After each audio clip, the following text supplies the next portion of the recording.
Morning dear student of class 8। आज मैं जो वीडियो लेकर आया हूँ वो है इफेक्ट ऑफ फोर्स। तो चलो शुरू करते हैं इफेक्ट ऑफ फोर्स। इस यूनिवर्स में जितने भी ऑब्जेक्ट हैं या तो वो रेस्ट में है या फिर मोशन में है। मोशन मतलब मूव करता हुआ, करेक्ट। तो ये रेस्ट में रहना, मोशन में रहना, ये ऑब्जेक्ट का स्टेट कहलाता है, दशा कहलाता है। ठीक है, स्टेट ऑफ ए बॉडी। इसको हम या तो रेस्ट में देख सकते हैं या फिर मोशन में देख सकते हैं, राइट। तो फर्स्ट इफेक्ट है the effect of force is to change the motion of a body। अब यहां पे मोशन ऑफ बॉडी ये डिस्क्राइब किया जाता है स्पीड से। अगर स्पीड 0 है, ठीक है, if speed is 0, if speed is 0 तो ऑब्जेक्ट कहलाएगा रेस्ट में। अगर स्पीड मोर देन या ग्रेटर देन, ठीक है, 0 है तो ऑब्जेक्ट मोशन में कहलाएगा। क्लियर है? तो जिसका स्पीड 0 होगा वो रेस्ट में कहलाएगा और जिसका स्पीड 0 से ज्यादा होगा वो मोशन में कहलाएगा। तो चलो फोर्स के इस इफेक्ट को हम एक्टिविटी के माध्यम से समझने की कोशिश करते हैं और हमारे इस एक्टिविटी में साथ दे रहे हैं हमारे स्कूल के sport teacher Shri Manoj Shukla sir और Shri Dhananjay sir. Ball rest condition में है और शुक्ला सर अब इसे हल्का सा पुश करते हुए रेस्ट को मोशन में बदल दिए। धनंजय सर ने फोर्स अप्लाई करते हुए मोशन को रेस्ट में चेंज कर दिया। अब ये पुश करते हुए अगेन इसको मोशन में लाया। इस तरह ये अपना एक्टिविटी को रिपीट करते हुए हम सबको ये बताने की कोशिश कर रहे हैं कि force can change the state of motion, अर्थात फोर्स रेस्ट ऑब्जेक्ट को मोशन में ला सकता है और मूविंग ऑब्जेक्ट को रेस्ट में ला सकता है। तो चलो अब हम दूसरा एग्जांपल देखते हैं। ये फुटबॉल जो है रेस्ट कंडीशन में है और एक प्लेयर फोर्स अप्लाई करने के लिए आ रहा है और इन्होंने रेस्ट को मोशन में चेंज कर दिया। ये दूसरा एग्जांपल था चेंज ऑफ मोशन का। अब हम फोर्स के दूसरे इफेक्ट को समझने की कोशिश करते हैं। दूसरा इफेक्ट है force can change the shape of an object, अर्थात फोर्स किसी भी ऑब्जेक्ट का शेप, साइज बदल सकता है, चेंज कर सकता है। इसको भी हम एक्टिविटी के माध्यम से समझने की कोशिश करते हैं। तो चलो अगला एक्टिविटी देखते हैं। शुक्ला सर के हाथ में एक बॉल है। अब वो देखो फोर्स अप्लाई कर रहे हैं। फोर्स अप्लाई करने से बॉल का शेप और साइज दोनों में चेंजेस आया है, ये देखो। अर्थात force can change the shape and size of an object. दूसरा एग्जांपल, आटा गूंथते समय हम अपने हाथों से जब हम फोर्स अप्लाई करते हैं तब आटे का शेप और साइज दोनों में परिवर्तन दिखाई देता है। ये देखो, आटा का लोई जिसे डो कहते हैं, उसको बेलन से फोर्स अप्लाई करने पर उसके शेप और साइज दोनों में परिवर्तन दिखाई पड़ता है।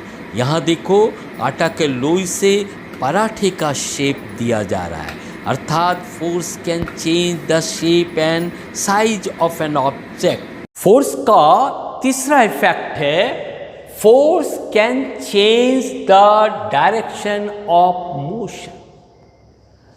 इसका मतलब ये हुआ कि मान लो कोई एक ऑब्जेक्ट है, ये ऑब्जेक्ट है, ठीक है, ये अभी रेस्ट में है, और अगर कोई फोर्स यहां से अप्लाई होता है F1, तो ये मोशन में आ जाएगा, ठीक है, इस फोर्स के कारण ये मोशन में आ जाएगा, और इसका डायरेक्शन जो है वो from this side to this side होगा, राइट। लेकिन अगर कोई अपोजिट फोर्स इस डायरेक्शन में, जब यहां पे बॉल, कोई भी ऑब्जेक्ट यहां पहुंचा, ये मान लो एक बॉल है, ठीक है, तो बॉल जब मूव करता हुआ यहां पहुंचेगा, और अगर एक दूसरा फोर्स F2 इसके अपोजिट डायरेक्शन में अप्लाई होगा, तो ये object will move in this direction, इसका डायरेक्शन चेंज हो गया, अब ये इधर मूव होता हुआ आएगा। क्लियर। अब इसी को हम एक्टिविटी के माध्यम से समझने का कोशिश करते हैं। अब बारी है चेंज ऑफ डायरेक्शन की, अर्थात a force can change the direction of an object. ये इस एक्टिविटी में ये दिखाने की कोशिश की जा रही है कि फोर्स का डायरेक्शन अगर चेंज किया जाए तो ऑब्जेक्ट का भी डायरेक्शन चेंज हो जाता है। अब दूसरे एग्जाम्पल भी चेंज ऑफ डायरेक्शन का ही है, जिसे तुम समझ सकते हो। तीसरा एग्जाम्पल क्रिकेट का मैदान है, जहां बैट्समैन अपने फोर्स लगाने के डायरेक्शन को चेंज करते हुए बॉल को अलग अलग डायरेक्शन में हीट करता है। तो ये क्लियर है कि force can change the direction of an object. समझ में आया? ठीक है, फिर अब हम आगे की ओर बढ़ते हैं। अब हम फोर्स के फोर्थ इफेक्ट को डिस्क्राइब करेंगे। फोर्थ इफेक्ट है force can change the speed of motion. मतलब अगर कोई ऑब्जेक्ट, ये मान लो कोई बॉल है, ये सपोज 10 मीटर पर सेकंड के स्पीड से मूव कर रहा है, ये मूव कर रहा है 10 मीटर पर सेकंड, ठीक है। तो अगर यहां पे कोई फोर्स अप्लाई किया जाए F1, ठीक है, ये पहले तो F1 यहां पे अप्लाई हुआ है, और सपोज ये F2 है, और ये F2 F1 से ग्रेटर है, तो इसका स्पीड चेंज हो जाएगा। ये 10 से 15 मीटर पर सेकंड हो सकता है, या 20 मीटर पर सेकंड हो सकता है, या 30 मीटर पर सेकंड हो सकता है। ये बॉल जो है वो इस स्पीड से मूव करता हो जाएगा, ठीक है। F1 जो था F2 से लेस था, कम था, इसलिए उसका स्पीड भी कम रहेगा। ये F2 जो है F1 से ज़्यादा है, इसलिए इसका स्पीड बढ़ जाएगा, ठीक है। तो force can increase the speed और डिक्रीज द स्पीड। डिक्रीज भी कर सकता है। कैसे? अगर यहां से F1 एक फोर्स लगा 10 मीटर पर सेकेंड, राइट, इसके बाद एक फोर्स यहां लगा अपोजिट डायरेक्शन में F2, ठीक है। ये F2 जो है वो 5 मीटर पर सेकंड का लगा, इसके ऊपर 10 मीटर पर सेकंड का एक फोर्स है, F1 है 10 मीटर पर सेकंड, और ये जो है 5 मीटर पर सेकंड का, तो इसका स्पीड जो है वो डिक्रीज हो जाएगा, ठीक है। कितना डिक्रीज होगा? ये हो सकता है 5 मीटर पर सेकंड आए, ठीक है, या हो सकता है 4 मीटर पर सेकंड आए, ठीक है। ये F2 जो है F1 से लेस रहेगा, तब इसका स्पीड पहले के स्पीड से डिक्रीज हो जाएगा। क्लियर है? इसको भी हम एक्टिविटी के माध्यम से समझने की कोशिश करते हैं। इस एक्टिविटी में पहले धीरे और बाद में जोर का फोर्स अप्लाई करके यह दिखाया जा रहा है कि फोर्स कैन डिक्रीज और increase the speed of an object. Force ही केवल रिस्पॉन्सिबल होता है किसी मूविंग ऑब्जेक्ट के स्पीड को डिक्रीज और इंक्रीज करने के लिए। अब हम दूसरे एग्जाम्पल में चलते हैं। ये देखो, ये लेस फोर्स अप्लाई हो रहा है इसलिए इसका स्पीड कम है। यहाँ पे ज़्यादा फोर्स अप्लाई हुआ है इसलिए स्पीड ज़्यादा है। और ये देखो, इंक्रीज और डिक्रीज स्पीड का एक अच्छा example.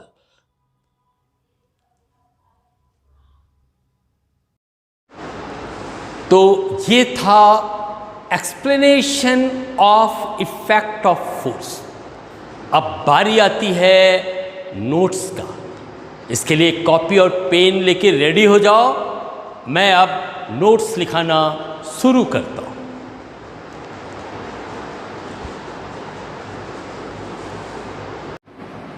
Notes on effect of force.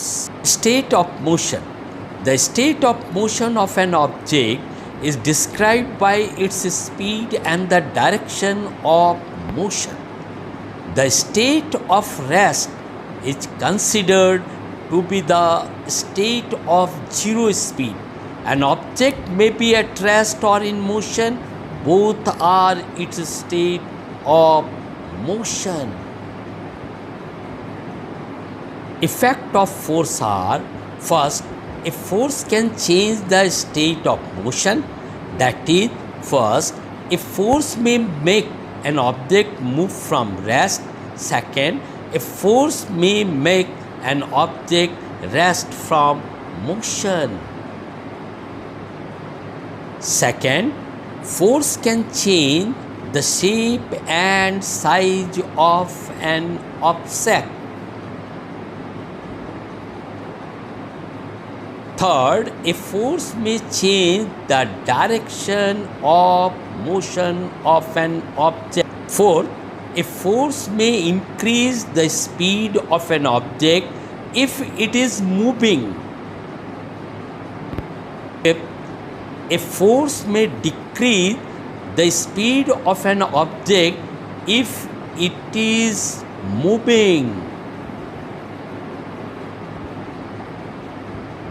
Sixth, a force may cause some or all of these effects. It is important to remember that none of these actions can take place without the action of force. Thus, an object cannot move by itself. It cannot change speed by itself. It can't change direction by itself. And its shape cannot change by itself. Explanation और notes के बाद हमारा आज का video यही समाप्त होता है। नेक्स्ट वीडियो के लिए तैयार रहो। नेक्स्ट वीडियो होगा द टाइप ऑफ फोर्स। तब तक के लिए बाय बाय, फिर मिलेंगे।